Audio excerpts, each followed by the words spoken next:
So bring it all back then to your view of the U.S. economy, because already when we've spoken to you over the past 6 months or so, you think a recession could happen as soon as next year. Does this even pull that forward? Does it make it a worse recession? What does it do to that scenario? Well, I think the timing of the recession is pretty well baked.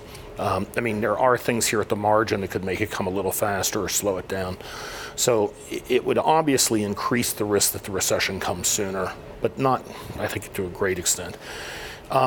However, I think what it will do is it'll cause the Federal Reserve to continue to have to raise rates well past what we would think neutral is. And monetary policy would become restrictive. And because of that restrictive policy, that could force us into a harder recession than we would have had if we hadn't had to lean against the inflation which would come out of tariffs. And of course, that goes back to Jay Powell, the Fed chair, making comments earlier this afternoon to Marketplace saying the economy is in a good place, but the inflation goal is not fully reached.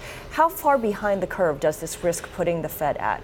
I mean, he's saying the inflation goal is not fully reached. You're saying we're going to see inflation pick up pretty quickly given these tariffs. If the tariffs go into effect.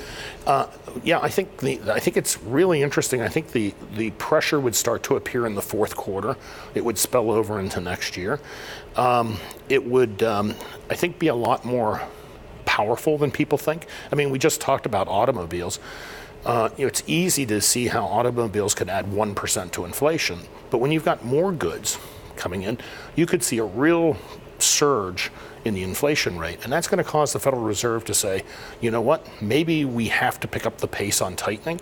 And we could see, the Fed funds rate, at maybe something like 3.5%. Somewhere in the middle of next year, certainly by the end of next year, and that is probably well past neutral. I mean, I was just with President Williams at the Fed today, and when you look at his own work on the neutral rate, that would suggest the neutral rate today is somewhere around 2.5%. 100 basis points or 1% above the neutral rate would be very restrictive. I mean, think of it in percentage terms.